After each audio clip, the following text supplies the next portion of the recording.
Hi guys, what is YouTube ads? This is my YouTube ad dashboard.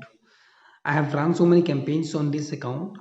You can see the stats over here. If you want to run a custom video ads, you have to click on create new, which is a plus symbol, add new campaign on Google Ad dashboard. And then you have to select create a campaign without a goal candidates. This is a Google Ads dashboard, guys. And then you have to select the next option, which is a video, because we want to run a custom video. We have to promote, or we want to promote a YouTube video on that. And then you have to select a custom video campaign because we want to target a custom video and we want to run on that video too. And the next option, you have to enter the budget, how much you want to spend each day or total budget.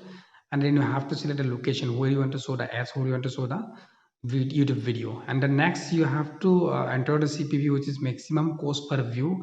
Per view, how much you want to spend, you have to enter here.